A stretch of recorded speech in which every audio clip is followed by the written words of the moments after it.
Imagine a world where Light Yagami actually succeeded. A world ruled by Kira. What if he was able to kill Nier and the entire task force and get away with his crimes? Well, let's just say the world would change real fast with this criminal on the loose. The only one who can create a new world is me.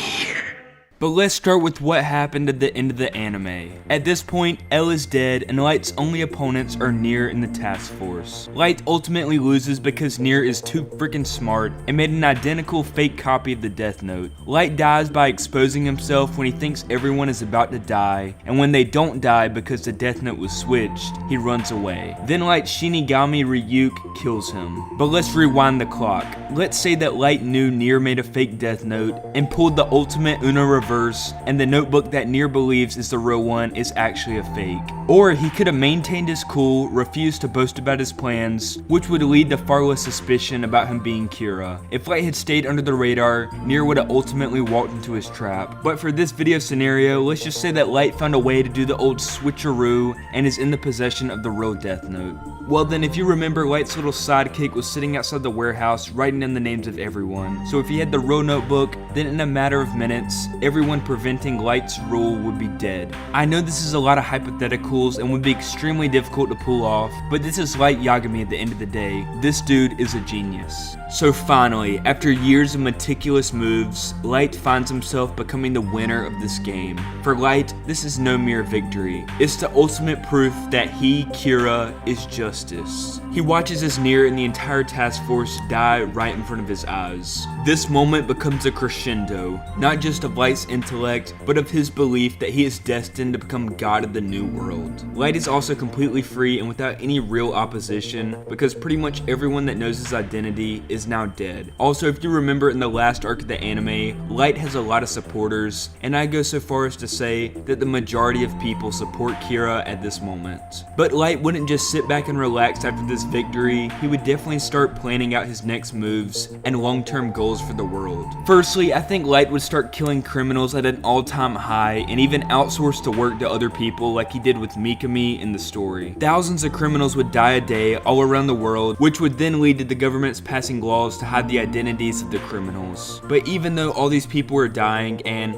that's wrong, many people deep down would believe that this is good for society as a whole. This would lead to an even greater support and movement for Kira. These support groups would begin to see Light as a god ridding world of the trash and scum. Kira is only getting more and more powerful, and with it, his influence on the world. At about 5 to 6 months after Nier's death, many governments would be bowing down to Kira and feared their lives. Light is likely to become so corrupt that he is now killing anyone that merely opposes him. So basically, Light has become Kim Jong-un. Everyone who is against Kira in any way is now laying low, only mentioning their true opinions anonymously on the internet.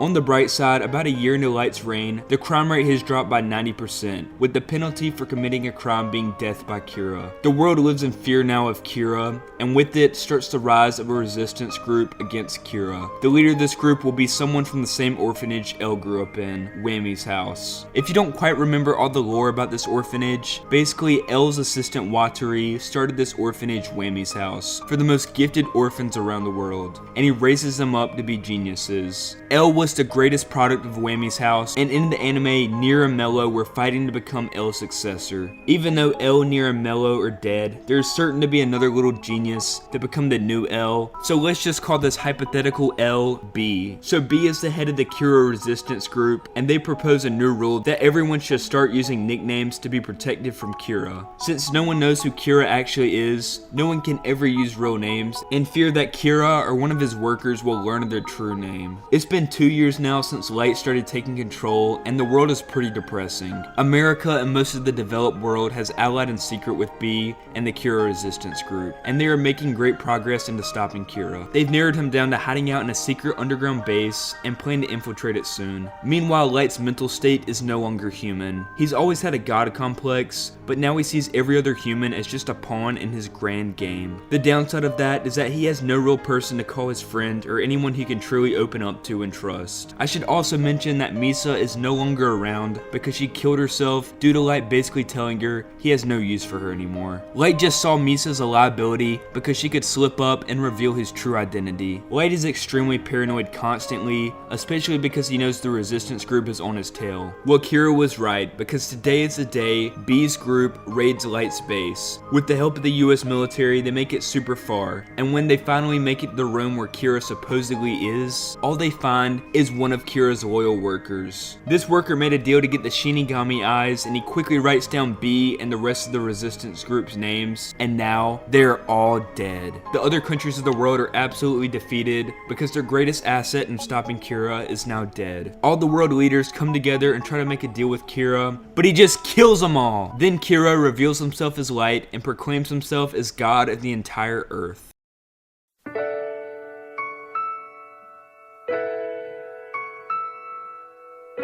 It's been 5 years now, and virtually all the criminals are dead. There are approximately 11 million criminals in the world right now, with millions that haven't even been convicted. So how will Light kill every criminal? Well, Light implements a system of government that rewards those who report anyone committing wrongdoings. Light is now killing those who commit the smallest transgressions, like littering, being obnoxious in public, and even general rudeness. At this point, there's close to 300 million people around the world dead right now at the hand of Kira. As mentioned before, Light is not working alone. He is tearing off pages of his death note each day to give to his employees to write names down. The world is now a utopia with no crime, but really everyone is just living in a totalitarian regime because the thought of even committing a crime would equal death. Light then goes one step further and starts killing those who are lazy. So if you're someone who is just living off of unemployment or freeloading off of others, I hate to break it to you, but you're dead. How Light would find the names and faces of lazy people would be using the same reward system he had in place for finding the petty criminals. Those who report more names to him will be rewarded with more food, better housing, a spot in Light's government, etc. Fast forward 50 years, there are now over 1.2 billion people who have been killed. Hope is dead. Light controls the entire military, and the world is a boring, lifeless place. Several resistance groups have tried to rise up, some even starting wars, bombing Light's headquarters, but it's no use.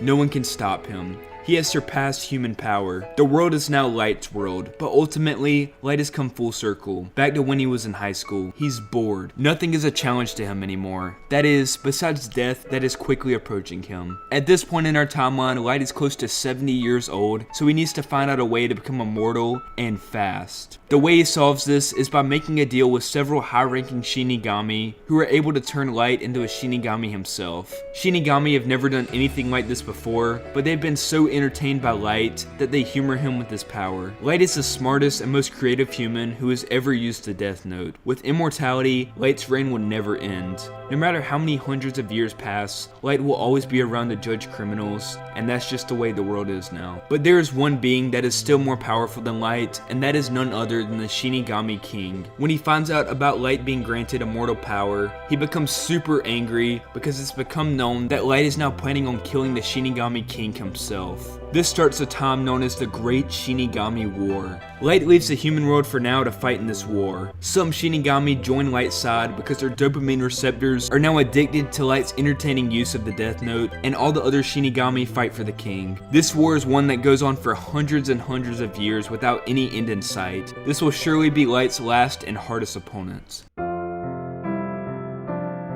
It's now 2,000 years since Light outsmarted Nier way back then, and it seems the Shinigami War has finally come to an end. Light somehow beats the king thanks to years of smart maneuvers and using other Shinigami as pawns. Light has now become the god of death because he owns the Shinigami King's Death Note. Light is now working to rebuild the Shinigami realm because in his eyes, the world is perfect now. There is no more crime in the human world, so all of Light's focus is now on the Shinigami world. While he's rebuilding this realm, Light deploys the best Shinigami to the human world to act as Kira while he's gone, just so his perfect little world will stay clean. 200 more years later, the Shinigami world is now a paradise and turned from an underworld to heaven. Light then goes back to Earth for his final mission. He abolishes all other religions and forces everyone to worship only him. With the King's Death Note, he is able to revive people, so the humans he deemed to live good lives will go to the heaven he created and will learn Light's meaning of justice for all of eternity. And the ones who lived bad lives, well, they will just die for good.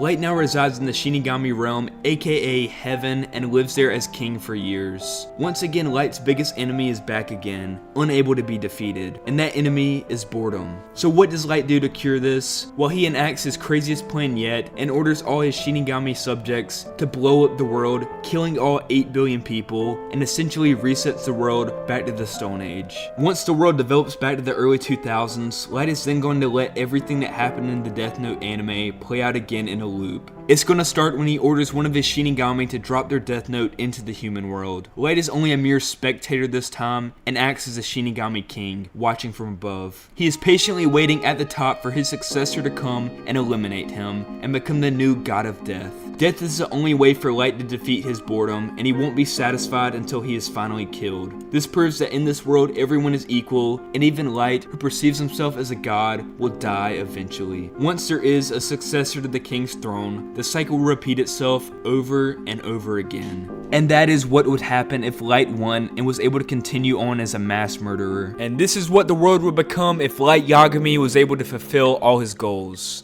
So if you guys enjoyed my speculation and dive into Death Note, feel free to subscribe. I got a lot more video essays on the way. But that's it for now, guys. See you in the next one. Love you all.